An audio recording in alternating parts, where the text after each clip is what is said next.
Hello, everybody. Oh, that sounded a bit weird, didn't it? I always think I'm like a children's TV host or something, like flashing my jazz hands or whatever. Anyway, less of me mumbling. You may hear some noise in the background a bit later, but my internet connection has gone a bit weird. So I've had to open the door, to allow more of the internet to come. It will make sense in my head. So in case my housemates come back from their daily walk, there might be a bit of noise, but I will try to reduce it. Anyway, so I just want to say hello to everybody and welcome to. If you are new to us and you've not seen this kind of segment before, then we love to chat. So please post where you're from, how you know about us, just kind of comment what you think in the group, and we maybe will be able to talk to you later about stuff.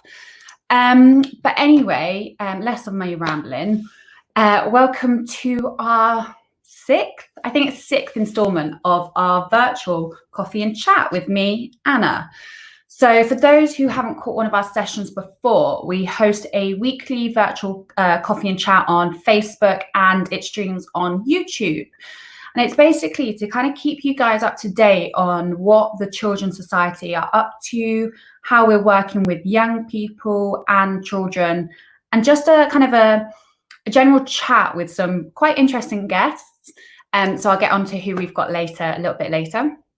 So please keep your suggestions coming in on who you'd like to hear from, any specific topics you have. And just generally, we really, really like to hear about how you guys are getting on, especially with lockdown. But like I said, we welcome all suggestions for how you want these chats to run, because ultimately they're for you. So whether you work for the Children's Society, are a supporter, work for another charity, or just really stumbled upon us, welcome, and we'd love to hear from you. So last week I mentioned about my dream bookshelf. So it's kind of a concept about not everyone is fortunate enough to have a bookshelf at the moment, like a big glorious one.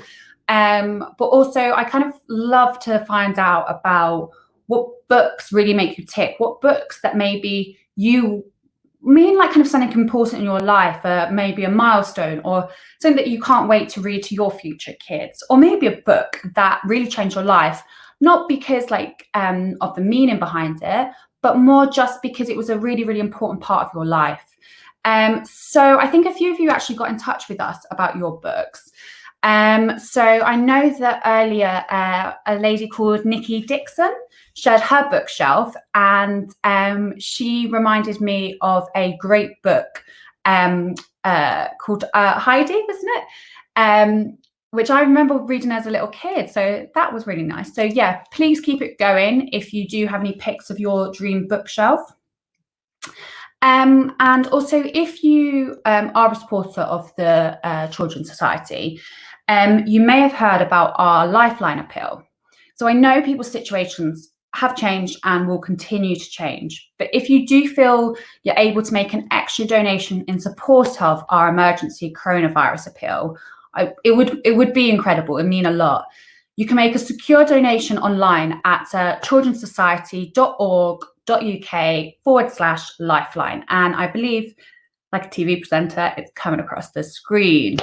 So your donation will help our frontline staff deliver vital care packages, provide urgent support and advice, and arrange an emergency response for children in really imminent danger, which ultimately could save their lives. So if you do have any spare change, then please do donate. However, if you would like to become involved in maybe a more active way, more of a time way rather than donation, we will be announcing a new kind of a role for people. So kind of keep your eye out for more information on our new community awareness network. We're especially looking for people who have an interest in keeping young people safe in their community and wanting to make a positive difference.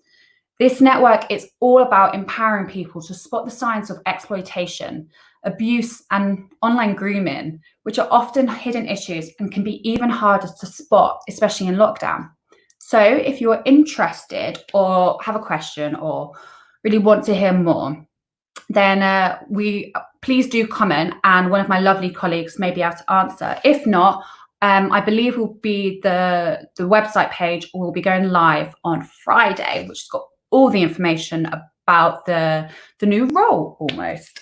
So looking forward to you guys getting more information about that. I'm for one very excited.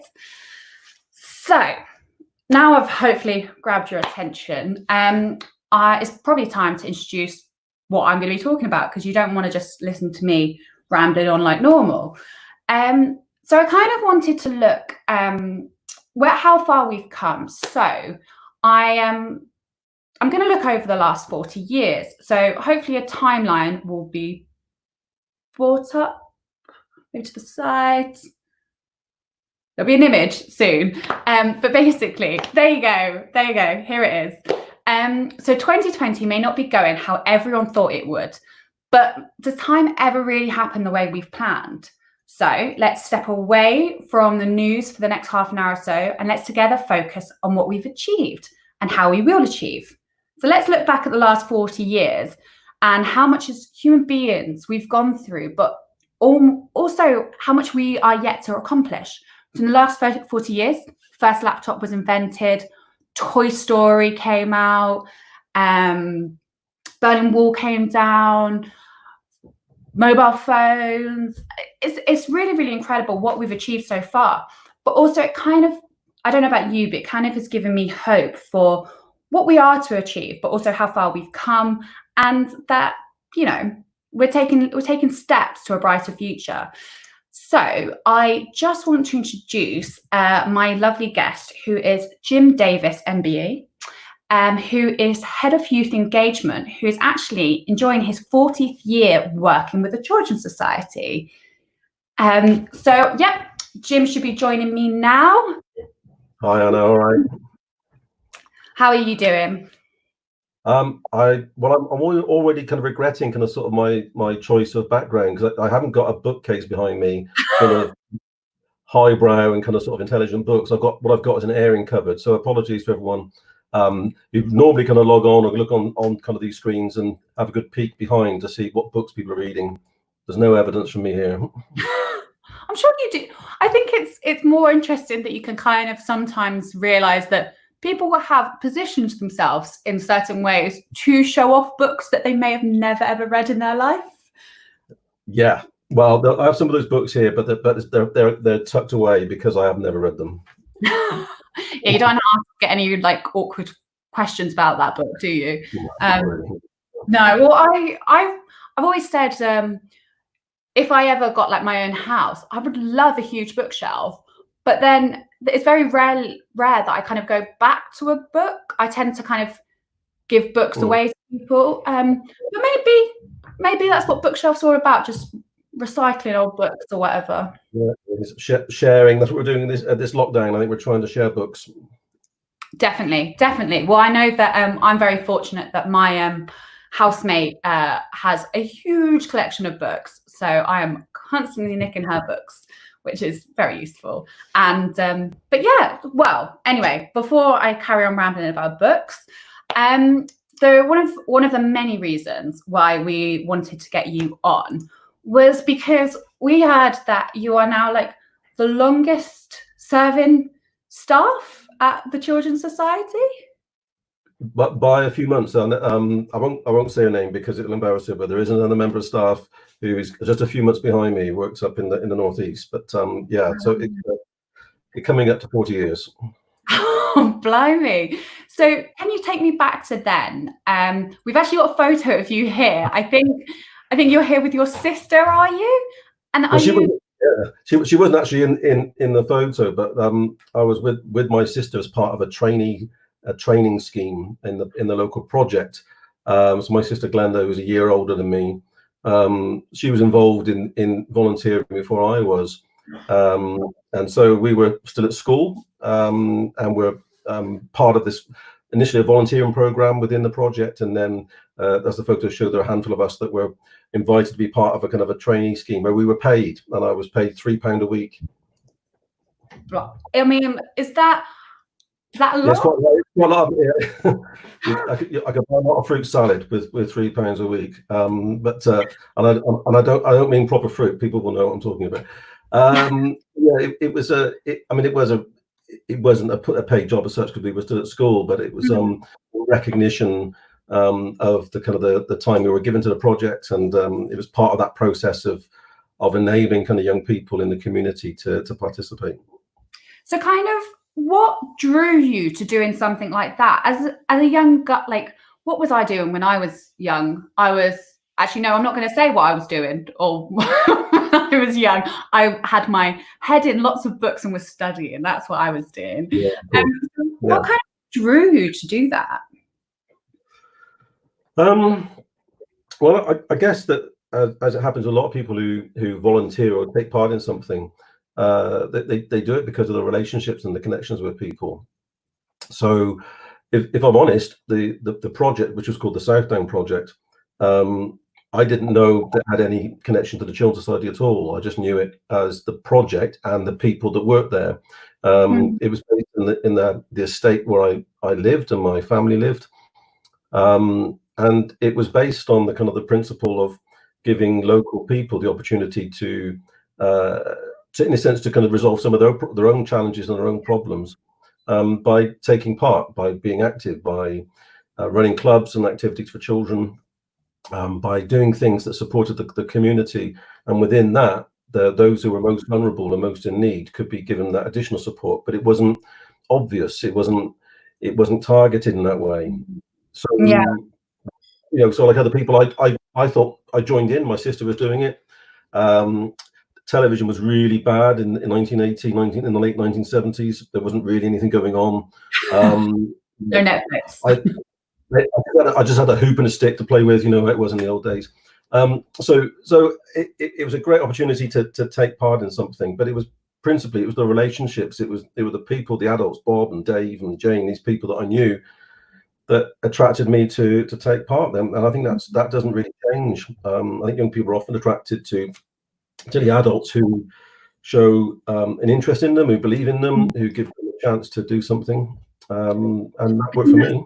Yeah, I think that's really important, that it's kind of having that respect from both the adult and the young person. Like all the kind of teachers or adults in my life that have made an impact on me is because they've shown me respect and listened to my voice and made me feel almost that my voice was respected. So I think that is really, really important, that most young people get involved with incredible things like campaigns.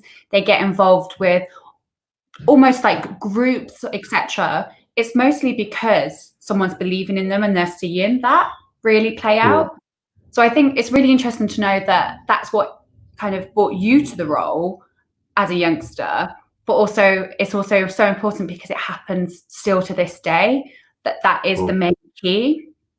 And especially because kind of for some of the first projects that you worked with, addressed on some quite hard-hitting subjects. So there was I think in your biography, it talks about addressing poverty, risks of children going into care, etc. That's quite, for an adult that has had tons of experience in that area, that can be quite a tough kind of conversation to have with your local community, your friends, let alone having to actually work with that day to day.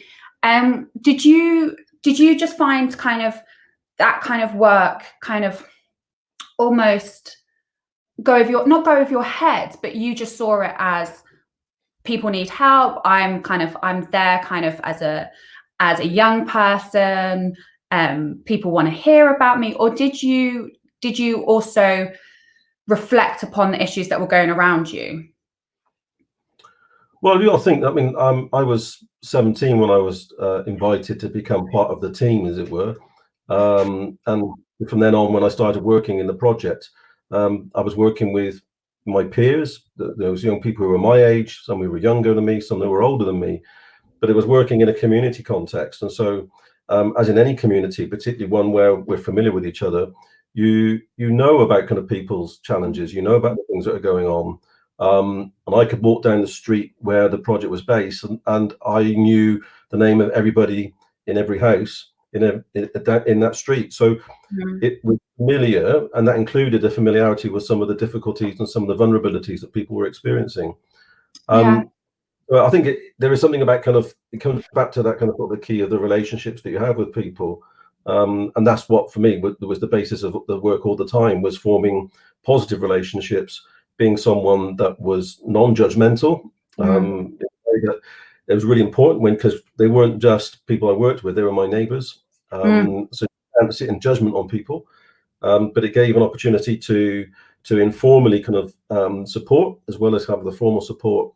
It was quite a groundbreaking project in its own right. It wasn't something that was common at the time to have that kind of intensive community support for families and young people. And I probably didn't realize how innovative it was at the time, because it was just what I first experienced. I thought that was normal. I think it's only in recent years that I can see the significance of the project and the boldness of the Children's Society in embarking on something that was untried, untested, and quite a challenge.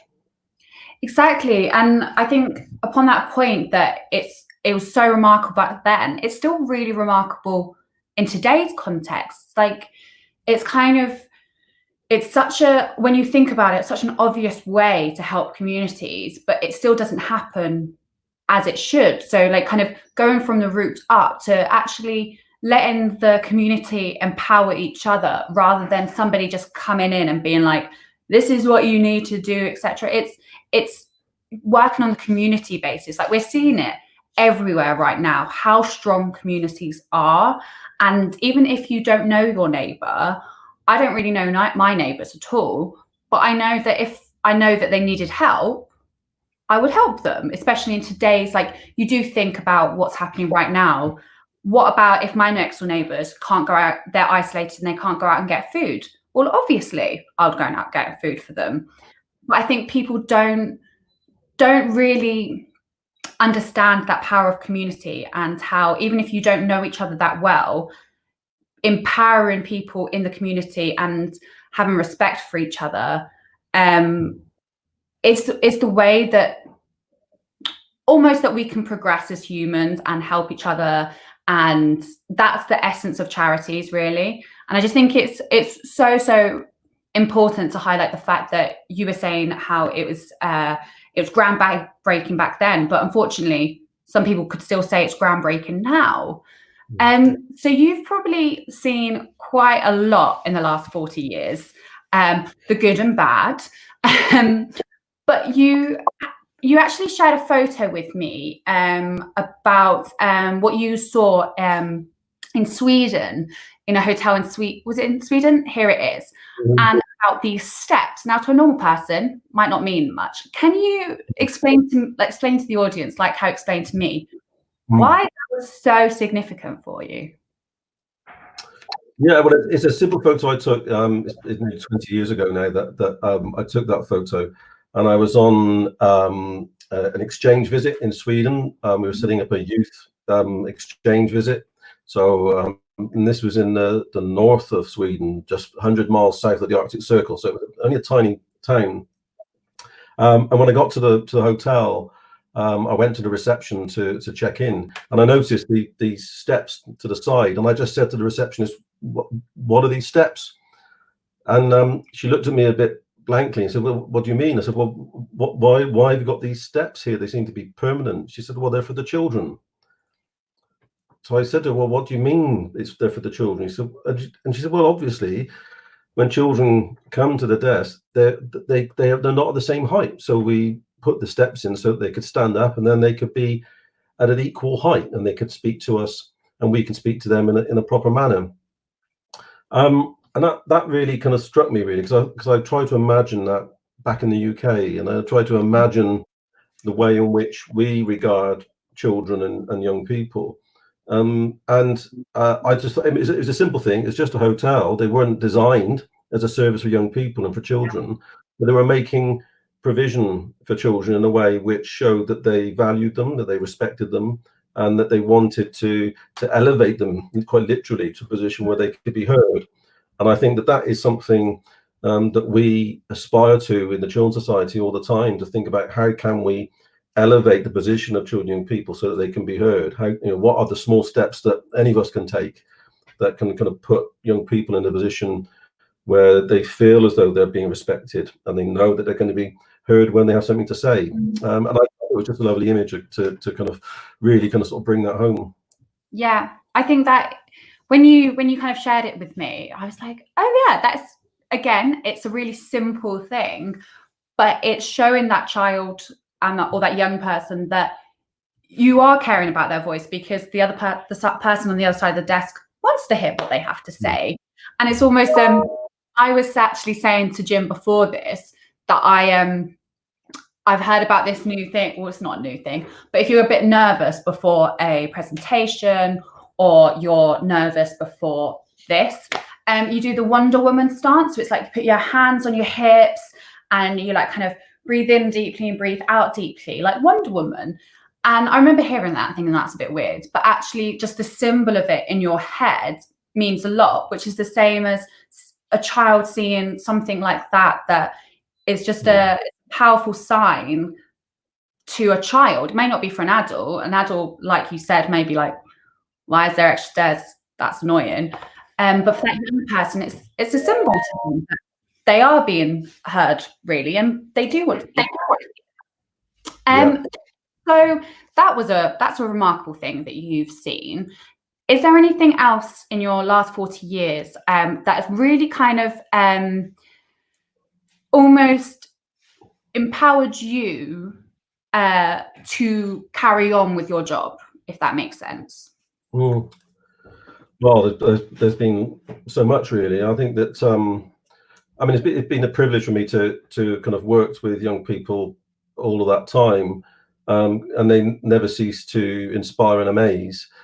And I think what I've really enjoyed about kind of 40 years at work at the Children's Society is perversely, it's a little saying, it is the change. It is the fact that as an organisation we're able to adapt and respond to the different circumstances the young people find themselves in, and that we find ways to kind of meet those needs.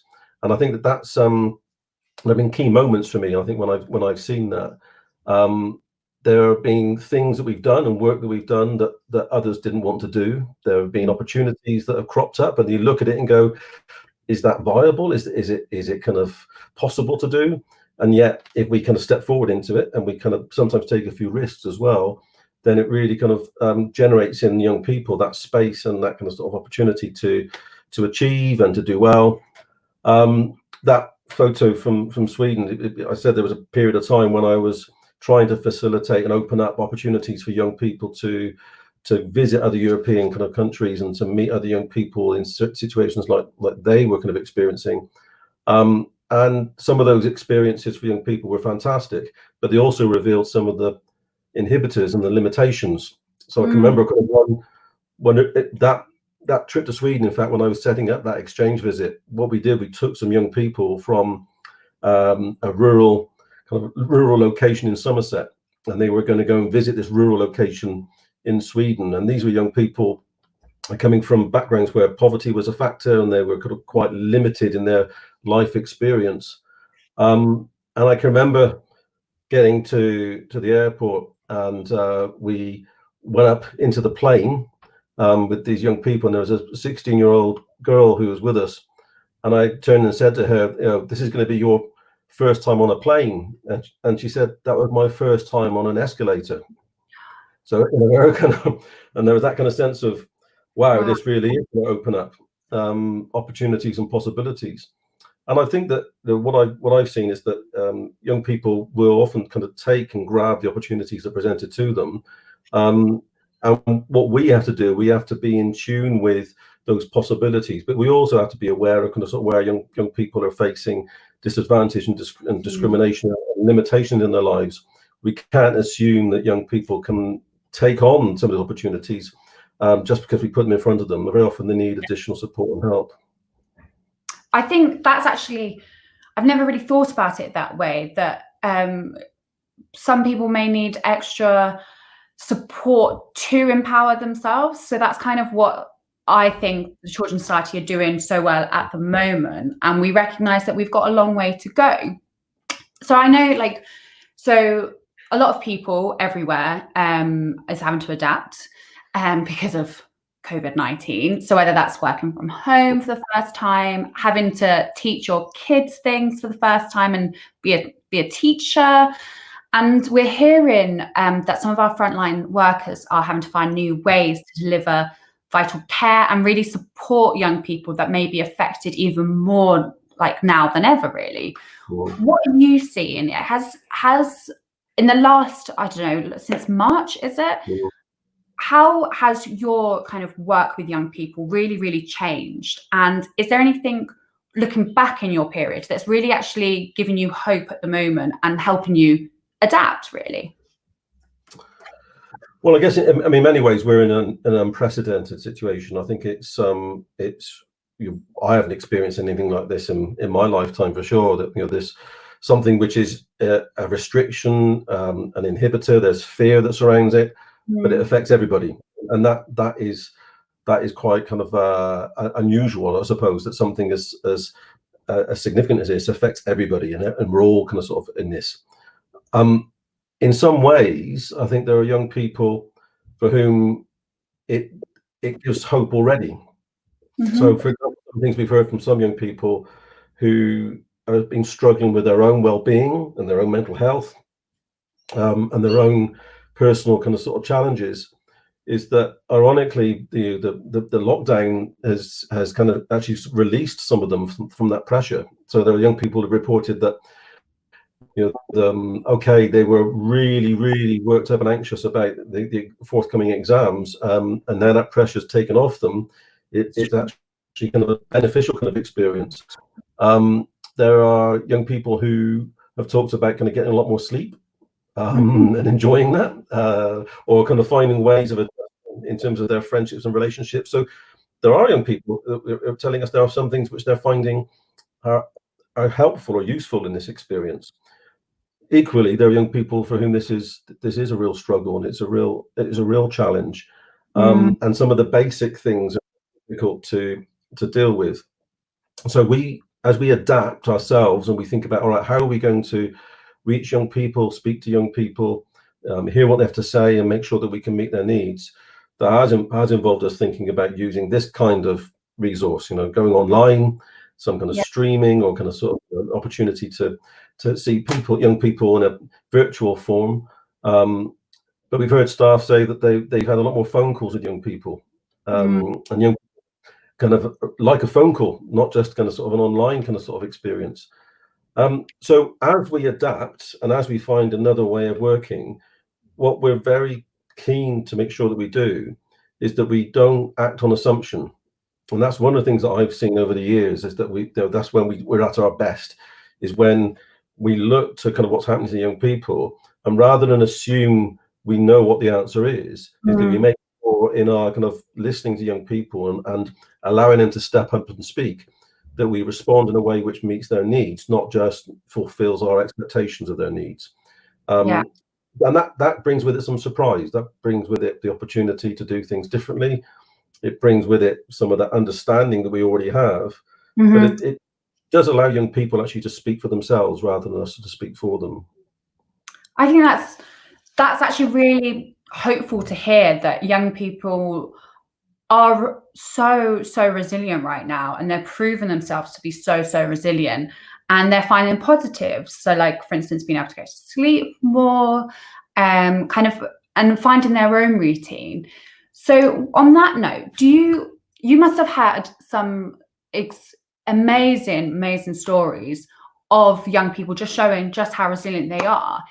I mean, I've heard about we have a scheme called Pot of Gold, where just for people who don't know, I probably won't explain that very well, but it's almost young people come together in groups and kind of put forward their ideas of how to work together, how to benefit themselves as well as their community. And I heard of the Hub Squad, who are 16 to 23-year-olds, and they spread awareness through a music project, and basically letting others know that they're not alone, as well as working through their own struggles.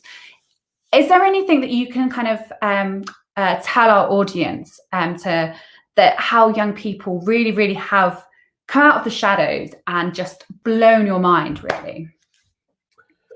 Well, I think what's interesting in my experience with young people is that there are times when young people, they, in a sense, reveal what's going on in their lives, and they want to express that, and they find a creative or kind of a very exciting way of doing it. And we see that sometimes with Pot of Gold, which is a scheme for any of the young people who access our services to get involved in. And what's interesting about that is that the way in which that operates is that young people in a project might say, we've got an idea, we want to produce a video or a kind of a bit of artwork, or we want to be part of a kind of a group that kind of explores this particular theme that's affecting us. It is about their participation as a group. So it's about young people coming together to do something themselves, and to then to kind of sort of have that experience where they can learn and develop and grow. When they got that idea, they put it forward, and the people that decide on whether they get that grant to do it or not is another group of young people. So the Pot of Gold is administered by young people themselves. So they decide whether an application that comes forward is not so much whether it's good enough. What they look for is to make sure that it comes from young people, not from adults. And when that happens over the course of the year, and this has been going on for about 10 years now in the Children's Society, at the end of the year, around about April time, and unfortunately it hasn't happened this year because of the pandemic and the lockdown, so we defer it to later in the year when we can do it. We have an event called Over the Rainbow, which is when all those groups that have come together attend an event, and young people present to other young people what it was they've achieved and what they've done. And what I've seen over the years have been young people who will come up on the stage and they'll say, this is our project, and it was looking into the risk of sexual exploitation, for example, or it's looking into the way in which a group of young refugee and asylum seekers have found their voice in a new place and a new home. And they have all these different projects, and some young people are quite keen to express themselves in that way. But just as I'm inspired by them and moved by them, I'm equally inspired by those young people who don't get up on stage, who are, in a sense, they've made their mark, and they've progressed, and they've come out of a dire situation with some hope and some surety about themselves, but they don't present themselves. They've just had that experience, as well as young people who just take that first step of, I don't know, just kind of stepping out boldly. And one that stands out in my mind, going back to that kind of that European link, is that took some disabled young people to a series of different kind of sort of European kind of countries, a part of that exchange. Like, I remember one young man, we were in Italy, and the hosts provided this fantastic Italian meal for these young people who had never traveled before. They barely traveled in their own country because of their disability, but this was something really new and really different. And we were sitting at the table, and this young man was presented a plate of langoustine, prawns, clams, all the shellfish that you can imagine. And he looked at it, and he stared at it, and he looked at me, and he said, I don't know what that is, but I'm going to give it a go. I thought that was just so incredible, actually, to kind of hear and see that from a young person who it was something which was really unfamiliar, and he could have just kind of said, no, I'm not eating that, get me a burger. But is that commitment to I'm gonna try this. And I've seen that time and time again from young people, that if they're given the opportunity to push through, then they'll give it a go. Well, that brings me to probably my last question. There was a comment on the group saying, do you think there's an issue with the concept of resilience? Perhaps kids thinking they're not good enough if they can't handle the situation. What do you feel about that? Yeah, I think resilience is an interesting kind of sort of concept and a word that's used a great deal. I think that there's a balance that we're looking to achieve in our work with young people. So on the one hand, what we want to do is to increase and improve the resilience that the young people have so that they can cope better and manage with some of the trials and tribulations that everyone has to deal with in life. And so you want to increase the resilience of young people and to affirm them in that resilience. But at the same time, what we want to avoid doing is burdening young people with the responsibility for being so resilient that we can throw anything at them and that we assume that they'll cope.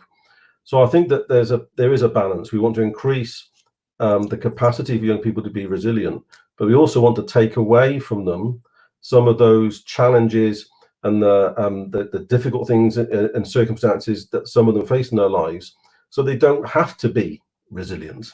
So for some young people, they're expected to just get on with it and to be more resilient, when in fact, actually, there are some things that we need to take away from them in terms of the burden and the inhibitors that brings to their lives.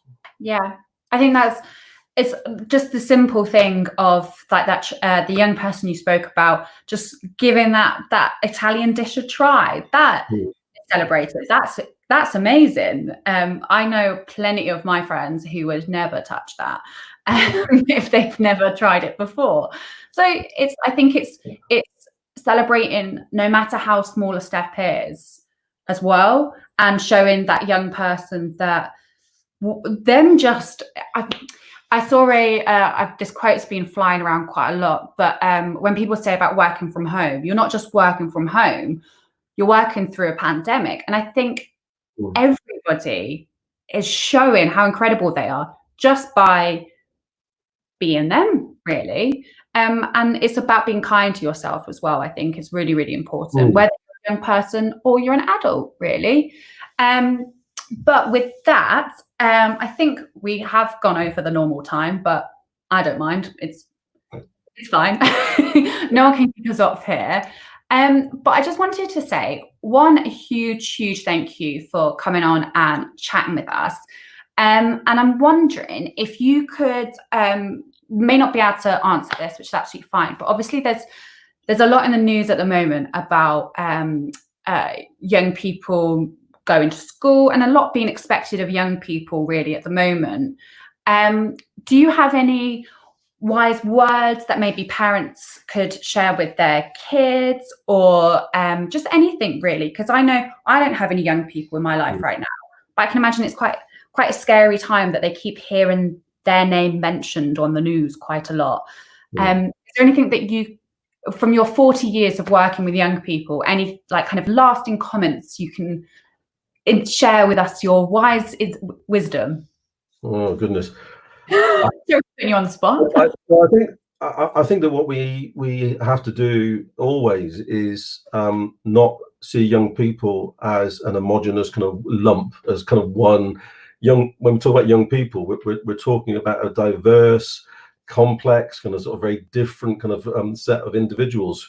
And I think that that's one of the things that we always need to do. We need to kind of sort of relate to young people at an individual level, and for parents who are kind of locked down with their kind of sort of children, they're kind of sort of they're teenagers right now. Yeah, they will know their young people, they will know their children in a way that others won't. And this situation might reveal something different about that relationship. It might open up other possibilities for conversation and things that are going to happen. And young people actually want to be seen as individual very often as well. They don't want to be kind of just lumped together. So I think what we have to make sure that we do is that as this progresses, because this isn't going to go away anytime soon, it seems, as it progresses, we need to be listening a great deal, and we need to be taking account of what young people are telling us. We need to be observing a great deal, because I think we can see very often from young people's behavior and the way in which they act and the way in which they are, how they're coping or not coping with the situation. We need just to pay attention. And I think that for me is always at the core of this. If we are investing ourselves in paying attention to young people and hearing what they're saying, being willing and able to be surprised, both pleasantly and sometimes otherwise, then we can find a response that makes sense and will kind of meet the needs of that individual young person. And I think that goes, there was also another question which asked about how we can support young people, especially as if at the moment there might be a lack of opportunities come September, etc. But I think that kind of works for that as well, that you as a recognize the young person as an individual and kind of just support them by just being there and showing them that we will get through it, and that there will be opportunities coming about. But yeah, well, I just want to say a huge thank you again for you to come and share some of your time with us. To everybody who's watching, if you do have any questions still, because I know some people come back and watch this later, do still post in the comments and we'll try and get back to you as soon as possible. But thank you, Jim, so much for joining us. And I hope you have the rest of a wonderful day. Thank you very much. Well, it's good to be with you all, and I hope everyone stays well and enjoys the future coffees and chats that are going to happen. Yes, exactly. And we'll definitely have you on again. So I expect some more stories. Okay. All right. Okay.